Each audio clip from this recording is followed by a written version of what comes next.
નમસ્કાર દર્શક મિત્રો, ધ લોકસત્તા શોમાં આપનું સ્વાગત છે। ભારત તરફથી કરાયેલા ઓપરેશન સિંદૂર પછી પાકિસ્તાન એવું તે ધૂંધવાયું છે કે સમજ્યા વિચાર્યા વગર જ ભારત પર સતત હુમલાની કોશિશ કરે છે અને પછડાટ ખાય છે। જો ભારત અને પાકિસ્તાન વચ્ચે આ પરિસ્થિતિ લાંબો સમય ચાલશે તો રોજિંદા જીવન પર કેવી અસર પડે તે જાણવું પણ જરૂરી બની જાય। ભારત અને પાકિસ્તાન વચ્ચે યુદ્ધ જેવી સ્થિતિનું નિર્માણ થયું છે। પાકિસ્તાનની નાપાક હરકતોનો ભારતીય સેના જડબાતોડ જવાબ આપી રહી છે। બંને દેશોએ એકબીજા પર અનેક પ્રતિબંધ લગાવેલા છે। હાલ જે પ્રમાણેની પરિસ્થિતિ જોવા મળી રહી છે તેને જોતા આગામી સમયમાં ભારતમાં કેટલીક વસ્તુઓ મોંઘી થઈ શકે છે, કારણ કે કાં તો તે ઉપલબ્ધ નહીં રહે અથવા તો ત્રીજા દેશોના રસ્તે મોંઘા ભાવે આવશે।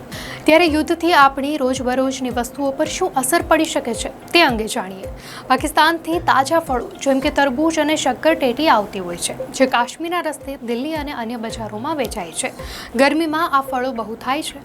આયાત બંધ થવાથી તેના ભાવમાં વધારો થઈ શકે છે, તો ખાસ કરીને પંજાબ, દિલ્હી અને હરિયાણામાં। પરંતુ ભારતમાં સ્થાનિક ફળ ઉપલબ્ધ છે તો લાંબા સમયે બીજા વિકલ્પ મળી જશે। આ સિવાય પાકિસ્તાનમાં બનનારો સિમેન્ટ ભારતમાં વેચાય છે। આ સિવાય ચૂનો અને પથ્થર પણ ત્યાંથી જ આવે છે। ત્યારે આયાત અટકી જવાના લીધે નિર્માણ સામગ્રી પણ મોંઘી બની શકે છે, જેનાથી મકાન બનાવવું કે ઠીક કરવું થોડું મોંઘું થઈ શકે છે। પાકિસ્તાનથી કપાસ પણ આવે છે, જેનો ઉપયોગ કાપડ અને દોરા બનાવવા માટે થાય છે। કપાસ મોંઘો થવાથી કપડાં જેમ કે શર્ટ, સાડી, કુર્તાના ભાવ વધી શકે છે। જો કે ભારત પોતે ખૂબ કપાસ પેદા કરે છે।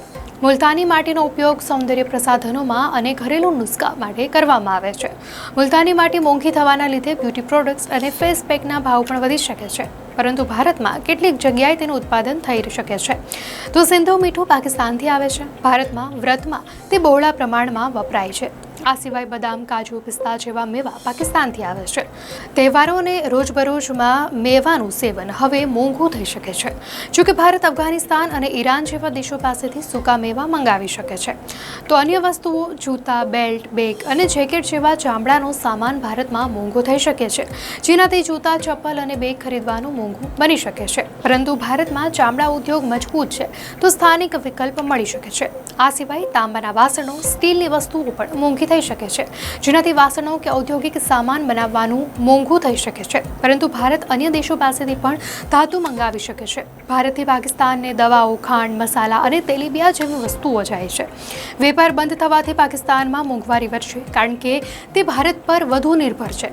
ભારતથી ત્યાં ઢગલો સામાન જતો હતો, જેમ કે નાળિયેર, ફળ, શાકભાજી, ચા, મસાલા, ખાંડ, તેલ, પશુચારો, દૂધ, દહીં, પ્લાસ્ટિકનો સામાન, દવાઓ, મીઠું, ગાડીઓના પાર્ટ્સ, રંગ અને કોફી। આ તમામ સામાન પર મોંઘવારી વધી શકે છે।